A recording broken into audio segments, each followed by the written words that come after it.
This week's puzzles, sorting out the politics of Ukraine, healthcare and campaign money, and the scourge of domestic terrorism. Tonight on Washington Week. We agreed today that all illegal armed groups must be disarmed, that all illegally seized buildings must be returned to their legitimate owners, and all illegally occupied streets, squares, and other public places in Ukrainian cities and towns must be vacated. Diplomats may have agreed, but that's clearly not the end of the story. With Russian troops still massed at the border and Ukrainian government supporters holding ground, the standoff is far from over. In Washington, the president stakes out new, aggressive political ground on health care. With 8 million signups, he said, Democrats should be boasting. I don't think we should apologize for it. I don't think we should be defensive about it. I think there is a strong, good, right story to tell. On the money front, super PACs rule the day, raising money for 2014 candidates at an astonishing clip. And after yet another deadly and random attack, this time in Kansas. They didn't feel anything. They didn't know what was coming. They were ambushed. Law enforcement struggles with what to do next. Covering the week, Peter Baker of the New York Times, Molly Ball of The Atlantic, Matea Gold of The Washington Post, and Pete Williams of NBC News. Award-winning reporting and analysis, covering history as it happens. Live from our nation's capital, this is Washington Week with Gwen Eiffel. Once again, live from Washington, moderator Gwen Eiffel. Good evening. Cold War, Civil War, propaganda war. All three are underway to some degree right now in Ukraine. And even though his Secretary of State is the one at the negotiating tables in Geneva, President Obama seems skeptical that there is anything anyone can do to achieve real peace. Our strong preference would be for Mr. Putin to follow through on what is a glimmer of hope coming out of these Geneva talks, but we're not going to count on it until we see it. And in the meantime, we're going to prepare what our other options are.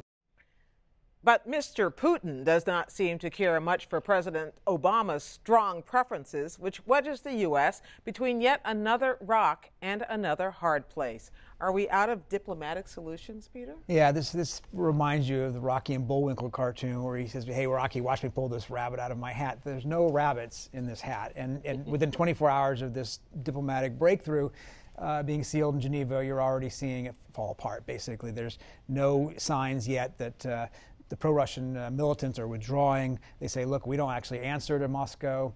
That's a debatable point, but for the moment anyway, they're standing put. And at the White House, they're watching nervously. They don't think this is necessarily going to lead to a permanent, durable solution, and they're trying to figure out what comes next. By the way, I can't get enough of Boris and Natasha, Rocky Bullwinkle references. I didn't bring that part up. You didn't bring that part up. Let me ask you, though, part of this agreement they came up with is that the illegal armed groups would step down. Right. But there's a different definition on either side of what constitutes an illegal armed group. Exactly. The Russians are talking about this group called Right Sector, which is a very right-wing part of the coalition that pushed out their favored president, Yanukovych, in February. And so they're talking about the current government in Kiev, in effect, having to tame its own extremist forces, as it would put it. And of course, what John Kerry is talking about are the ones who are causing the trouble in eastern Ukraine. So it's an agreement where everybody can think that they got what they want, but in fact, it doesn't seem to have necessarily led to anything beyond the nice words on a page yet. Mm-hmm. Peter, it seems like the President and Secretary of State John Kerry have struck a slightly different tone when it comes to this matter. What is the sort of dynamic within the administration? Yeah, no, I think it's exactly right. Kerry emerged from 6 hours of talks with Sergei Lavrov, his Russian counterpart, the European chief, and the Ukrainian foreign minister, and he presented a much more optimistic, not over-the-top optimistic, but a more positive view of what had happened. I suppose if you spend 6 hours trying to get an agreement and get people assigned to it, you got to feel some confidence in it. Back here in Washington, that wasn't President Obama's point of view, and I think he feels like, to use the cartoon metaphor again, Charlie Brown in that football, right?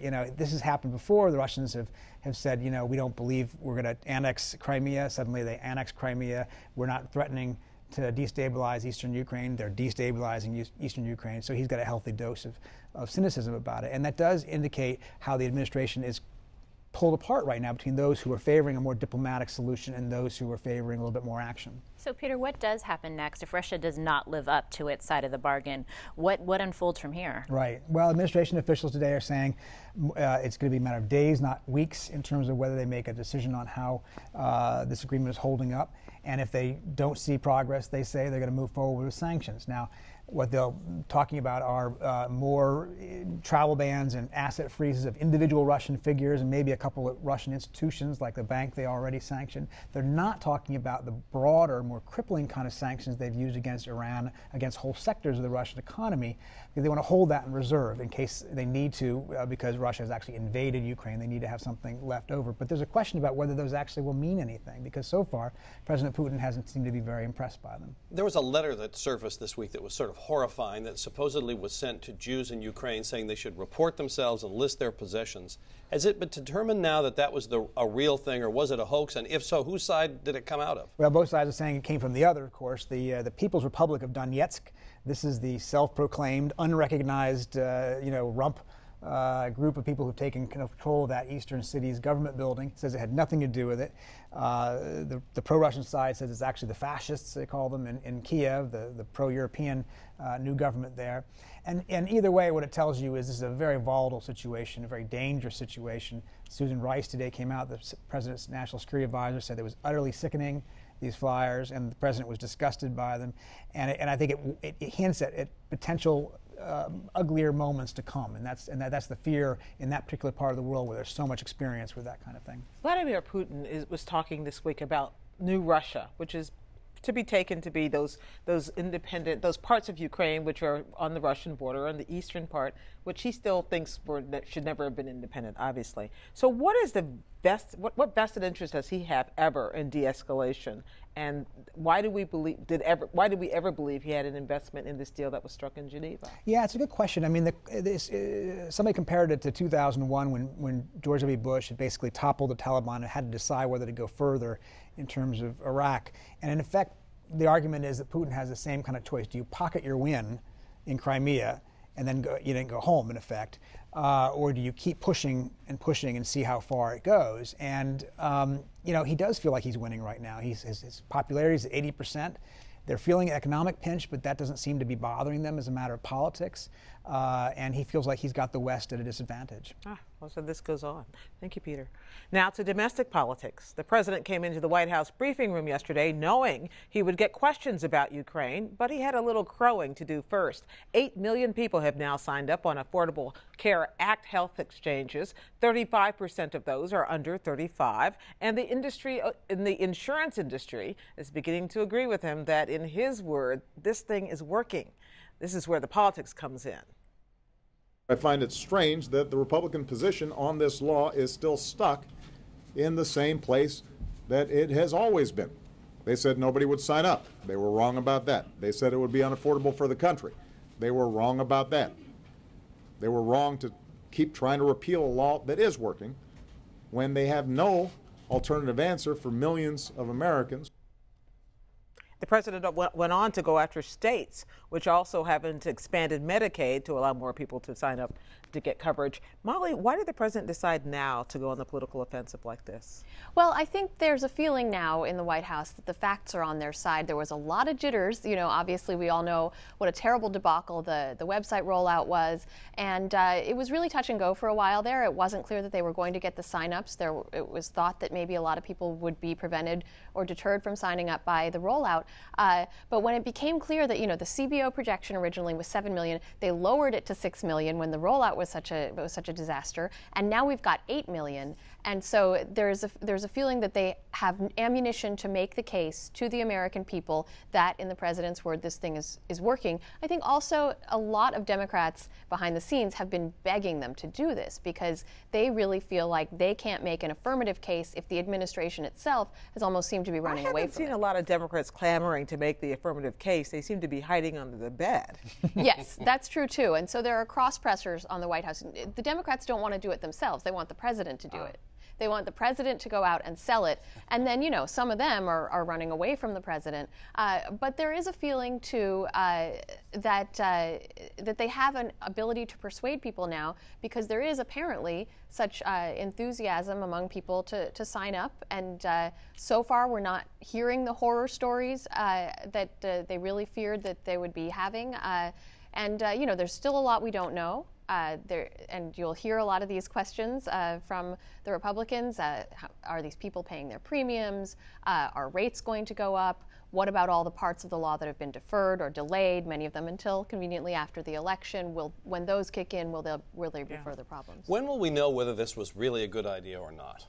Probably we will never know, Pete, because people are still fighting over the New Deal, right? But there is, but there is a sense that I think, like the New Deal or like Medicare, that at some point, and this is what Republicans have been afraid of, that at some point a social program is depended on by enough people, is entrenched enough in the fabric of American life that it is impossible to take it away. And you have some conservative commentators now already saying Republicans can't repeal this thing because it would mean taking away health care from millions and millions of people. And so they need to take a different tack, have a different message than just do away with it.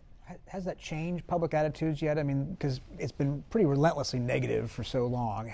Is the public coming around on this? Is it beginning to think of it in a different way other than the way it has? Or? Well, yes and no.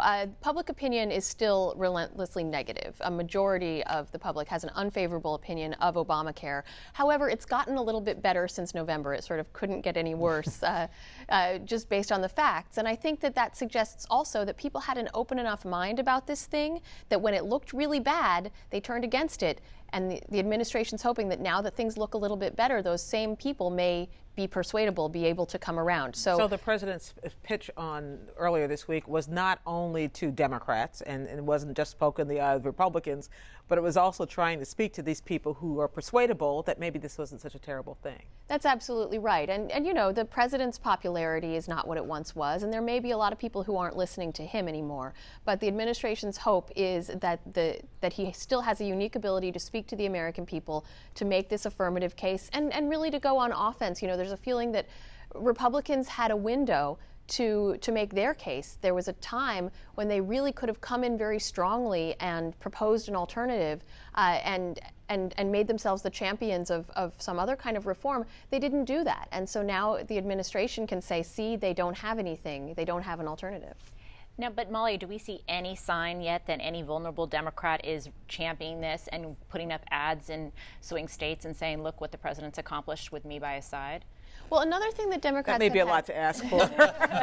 Another thing Democrats have had some angst about this, and as you know, covering money in politics, is that there hasn't been a big money group like the Republicans have with the Kochs to come in and make the Democrats' case for them. There's an independent group in Alaska in Mark Begich's Senate race that has a positive ad about Obamacare with a woman who's a cancer victim who now has insurance. But that's pretty much it. And meanwhile, you have zillions, is the technical term, of dollars in negative advertising pounding away at this idea that the law is a disaster. And most of those Democrats, vulnerable Democrats in red states, are putting distance between themselves and the president still, are making the case that they have been fighting this thing or are fighting to change it. They are not rushing to the president's side. I noticed the White House has started posting videos of taking shot backstage at presidential events, the latest one in Austin, Texas, of him meeting with people who say, thank you for saving my son's life. And that looks almost like a template for ads we might see in the future. At least I'm sure that's what Democrats are hoping.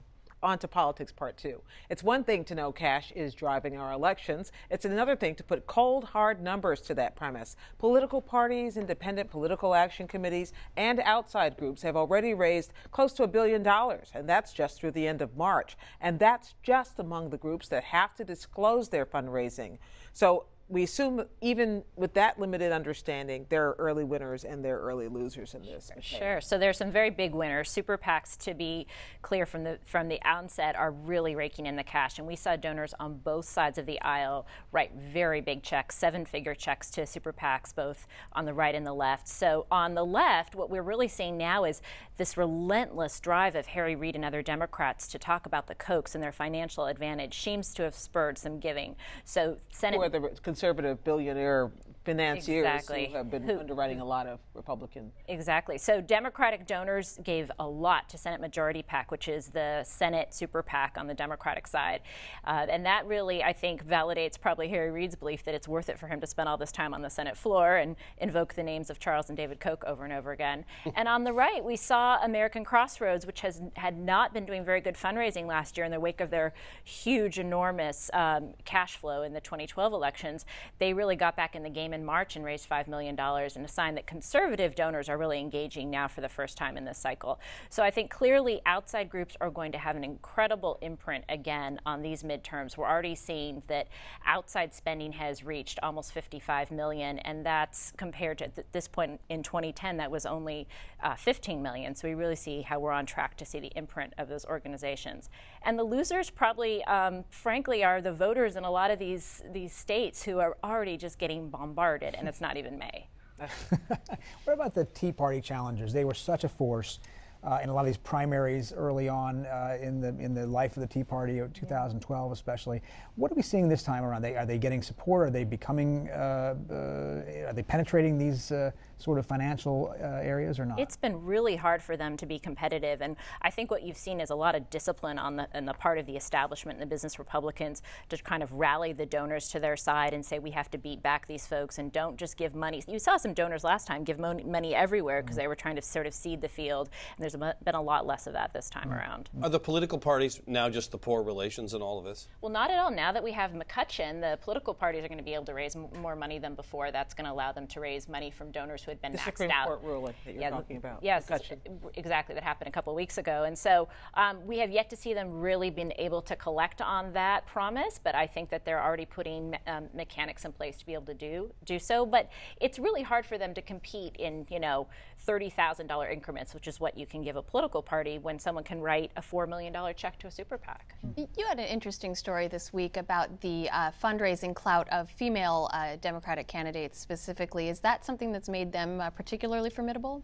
Well, it's interesting because we saw a lot of the female Democratic challengers do incredibly well in this fundraising period, and there's a lot of reasons for that. But one interesting factor is that Emily's List, which has always been a real fundraising machine for Democrats, is doing better than ever before, and they're on track to break all kinds of fundraising records. So Democratic women who have their backing are having another source of money coming to them.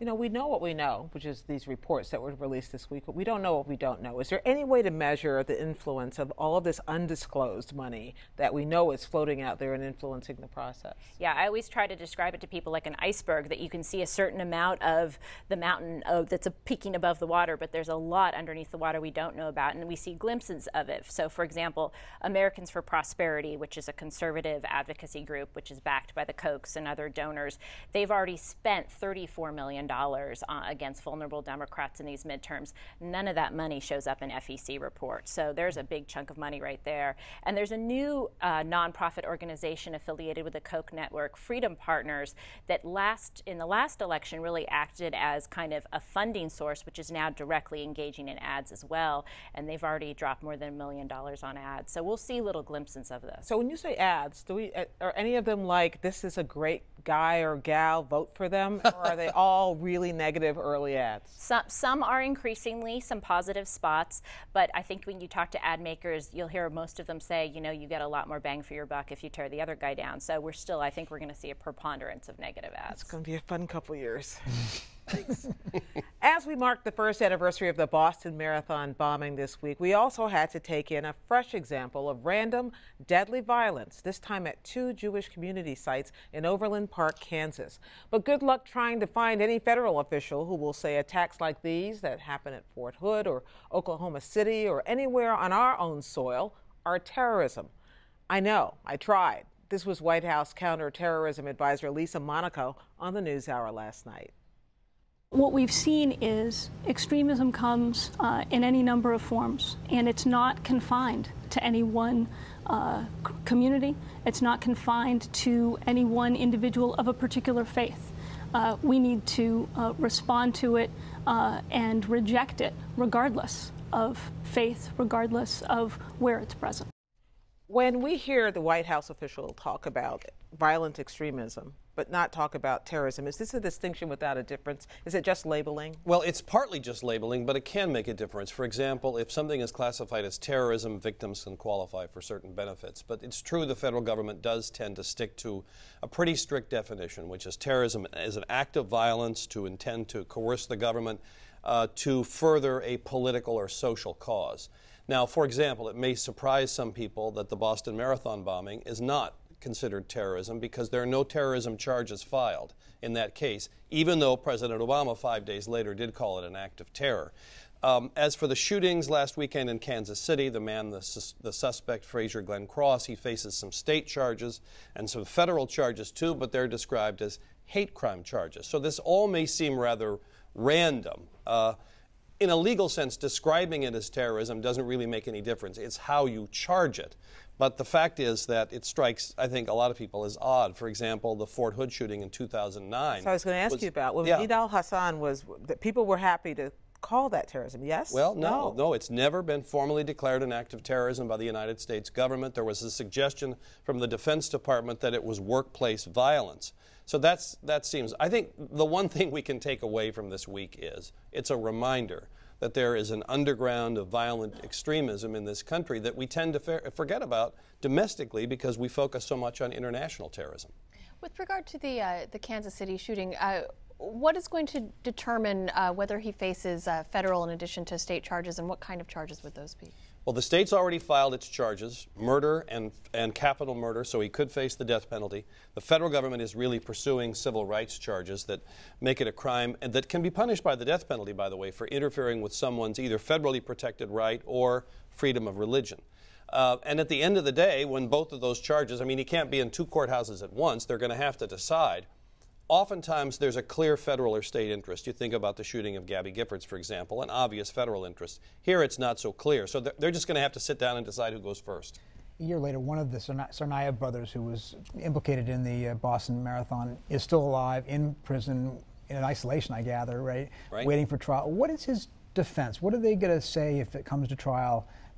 Is defense? We've been getting little hints of this in the court filings, and I must say, unusually, in a case like this, so many of them are under seal, so we haven't seen a lot of them. But his lawyers have suggested they'll talk about the age. His older brother was 26. He was 19 when this happened. Similar strategy that we saw in the Washington sniper case, where Lee Boyd Malvo, who was only 17, escaped the death penalty. The older man, John Allen Muhammad, was executed. So they'll talk a lot about his family background. They'll say that his older brother was much more into jihad than he was, and that he was dominated by his older brother. That's the suggestion from what we've seen so far. Now, the trial's coming up, isn't it? Are they actually going to have it in Boston, or are they going to seek a change of venue? Well, the trial date is November 3rd, and the defense has to say by mid-June whether it will seek a change of venue. And that's not an easy one because, on the one hand, you'd say, yeah, you want to move it out of a city that was most traumatized by the attack. On the other hand, you're in a city where the Boston Globe poll showed a majority of people don't favor the death penalty. They just want this over with. And Massachusetts is a state that did away with capital punishment. So you might move to a state where they look on the death penalty more kindly. So that's not an easy thing to calculate. You know, one of the things I find interesting whenever these things surface is the case of the Kansas shooter. He was well known in the circles that keep track of hate speech and crime, and he was active poster on these websites which foment this kind of conversation. But there is no way that the federal government, even knowing these people exist, can stop it before speech turns to action? Not unless you see some indicator that it's going to happen. Remember, it's okay to say under the First Amendment, you know, people ought to go out and shoot folks from Wyoming, my home state. But that's probably protected speech. But if you say, let's go shoot somebody from Wyoming, well, that's incitement to violence. So it's a hard thing to know when someone crosses that line. Now, he, yes, had been in and out of the courts, and so he had been watched, but you never know. You never know. Okay, well, thank you for that, and thanks everybody else as well. We are ending it here, but we'll keep talking online on the Washington Week Webcast Extra, where we will parse through all the stories we didn't get to, including the intriguing political rise of Republican Senator Rand Paul. That streams live at 8:30 p.m. Eastern and all weekend long at pbs.org/Washington Week. Keep up with daily developments with Judy Woodruff and me. That's, I know her name. Judy Woodruff and me on the PBS NewsHour. And we'll see you right here again next week on Washington Week. Good night and happy Easter.